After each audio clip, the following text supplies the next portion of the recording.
Assalamualaikum warahmatullahi wabarakatuh. Selamat pagi teman-teman semua, Bapak dan Ibu. Sebelumnya saya ingin mengucapkan terima kasih kepada dosen pembimbing pada mata kuliah Administrasi dan Supervisi Pendidikan, yaitu Bapak Prof. Dr. Hadianto, MED, dan Ibu Tia Ayung Ningrum, MPD. Adapun PPT ini disusun oleh Anma Alivia dengan NIM 21075008 dan Eloise Aisyah Gelgin Setiawan dengan NIM 21075014. Materi yang akan kami sampaikan terdiri atas 3 bagian, yaitu pengertian dan proses administrasi peserta didik, instrumen administrasi peserta didik, dan yang terakhir peran guru dalam administrasi peserta didik. Baiklah, kepada penyampai materi pertama, Arma Livia, waktu dan tempat dipersilakan. Terima kasih kepada moderator. Baiklah, saya akan memulai materi pada kesempatan kali ini. Administrasi peserta didik merupakan suatu proses atau kegiatan yang dilakukan terhadap siswa mulai dari perencanaan penerimaan peserta didik sampai peserta didik menamatkan pendidikannya guna mencapai tujuan pendidikan secara efektif dan efisien. Administrasi pendidikan adalah proses pengurusan serta layanan dalam hal-hal yang berkaitan dengan murid di suatu sekolah, mulai dari perencanaan penerimaan murid baru, pembinaan selama murid berada di sekolah, sampai dengan murid menamatkan pendidikannya. Baiklah, selanjutnya proses administrasi pendidikan. Yang pertama, kegiatan awal tahun pelajaran, selama tahun pembelajaran, yang ketiga, akhir tahun pembelajaran. Kegiatan awal tahun pembelajaran. Penerimaan murid adalah proses seleksi dan pencatatan murid yang memasuki sekolah tertentu setelah memenuhi persyaratan. Kegiatan dalam penerimaan murid baru ada beberapa hal yang harus dilakukan, yaitu penetapan daya tampung, penetapan syarat-syarat murid baru, penetapan panitia atau petugas penerimaan murid baru. Selanjutnya, selama tahun pembelajaran. Yang pertama, adanya orientasi, perkenalan, penjelasan tata tertib sekolah, penjelasan tentang fasilitas sekolah. Yang B, peraturan kehadiran murid, papan absen harian murid, buku absen harian murid, buku resep absen harian murid. Yang terakhir, papan resep absen harian murid. Yang ketiga, promosian mutasi murid, yaitu prinsip-prinsip promosi, kedua mutasi, ketiga prosedur mutasi. Yang keempat, tata tertib. Tata tertib di sekolah merupakan salah satu alat untuk melatih murid mempraktekkan disiplin di sekolah. Yang kelima, ganjaran dan hukuman. Ganjaran adalah imbalan yang menyenangkan diterima murid karena prestasinya. Hukuman adalah imbalan yang tidak menyenangkan diterima murid akibat tingkah laku yang tidak baiknya. Next. Akhir tahun pembelajaran. Adapun kegiatan pada akhir tahun adalah pelaksanaan ujian nasional dan ujian akhir semester. Administrasi yang dilakukan berhubungan dengan kegiatan tersebut, diantaranya pelaksanaan ujian nasional dan kenaikan kelas. Instrumen administrasi peserta didik.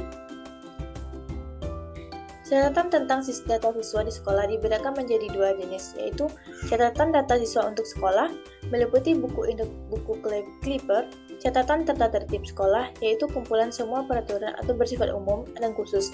Ada yang dari pemerintah dan ada yang produk sekolah itu sendiri. Yang kedua, catatan siswa untuk masing-masing kelas, meliputi buku kelas yang merupakan cuplikan dari buku induk, buku prestasi kelas, buku catatan bimbingan dan konseling, buku catatan prestasi murid, yang meliputi buku-buku daftar nilai dan buku ledger, buku rapor dan buku mutasi.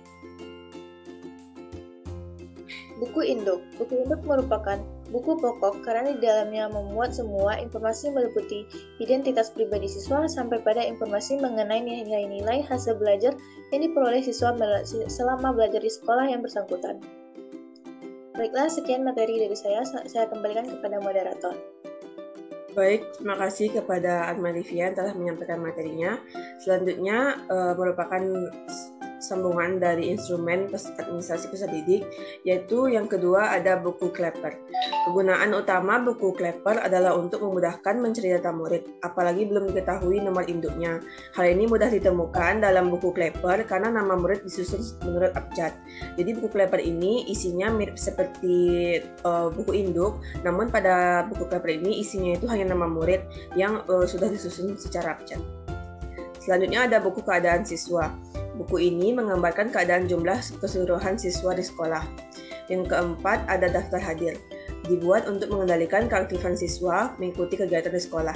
Jadi pada buku daftar hadir ini terdapat kolom-kolom yaitu nama, nomor peserta didik, kemudian ada tanggal, hari, lalu keterangannya seperti hadir, izin, sakit maupun absen. Selanjutnya yaitu ada file penyimpanan berkas siswa. Berkas yang bersifatnya terlepas-lepas perlu diarsipkan dengan baik oleh sekolah, misalnya fotokopi STTB, akte kelahiran, surat keterangan pindah, dan sebagainya, dibuntelkan menurut kelompok masing-masing, sehingga berkas itu akan mudah ditemukan bila diperlukan. Selanjutnya yaitu kelebihan dari instrumen administrasi peserta didik yang elektronik. Jadi kalau instrumen yang elektronik itu otomatis kelebihannya itu kerjanya lebih cepat karena dikerjakan oleh komputer. Yang kedua, ia lebih teliti karena dapat diperiksa dengan mudah. Yang ketiga, kapasitas penyimpanannya lebih besar karena kalau di komputer tentu saja tidak memerlukan kertas-kertas. Yang keempat, lebih fleksibel karena bisa dilakukan di mana saja, kapan saja, dan dengan di bidang apa saja. Yang kelima, tidak memerlukan banyak biaya. Yang keenam, mudah dalam urusan kirim dan terima. Dan yang ketujuh, dapat diupdate setiap waktu. Jadi kalau menggunakan instrumen administrasi peserta didik yang elektronik itu sangat fleksibel karena dapat diedit di mana saja dengan desain apapun, serta jika ada keperluan bisa langsung dikirim dan menerima bisa lewat media apapun. Contohnya seperti lewat email. Materi selanjutnya atau materi yang terakhir yaitu peran guru pada administrasi peserta didik. Peran guru pada administrasi peserta didik, yang pertama, guru ikut berperan dalam proses awal tahun pelajaran sebagai panitia penerimaan murid baru, mulai dari pencatatan hingga pelaporan. Jadi salah satu proses administrasi peserta didik tadi ada bagian awal tahun pelajaran yang dimana disitulah sekolah-sekolah menerima murid-murid baru, sehingga disinilah guru diharapkan dapat berperan atau dapat berkontribusi dalam proses penerimaan murid baru tersebut. Yang kedua, guru berperan penting dalam membantu peserta didik dapat beradaptasi di sekolah. Karena di sekolah, murid-murid dibimbing dan dibina oleh guru, diharapkan guru dapat membantu peserta didik dapat beradaptasi di sekolah sehingga mereka bisa belajar dengan nyaman. Yang ketiga, guru berperan dalam mengontrol kehadiran siswa. Yang keempat, guru berperan dalam menciptakan suasana yang dapat meningkatkan motivasi peserta didik di kelas. Contohnya seperti guru yang kreatif dalam menyampaikan materi pembelajarannya, mungkin menggunakan video atau menggunakan buku-buku interaktif lainnya. Dan yang terakhir, guru diharapkan dapat mencerminkan kedisiplinan atau menjadi panutan pada para peserta didik, sehingga dapat diterapkan kembali oleh peserta didik. Karena guru merupakan seorang pembina ataupun seperti wali kelas, sehingga diharapkan guru itu mencerminkan sikap yang positif karena hal itu akan ditiru oleh peserta didiknya. Baiklah, dengan berakhiran materi tersebut maka berakhir pula presentasi kami. Apabila terdapat kesalahan mohon dimaafkan. Wabillahi taufiq wal hidayah. Wassalamualaikum warahmatullahi wabarakatuh.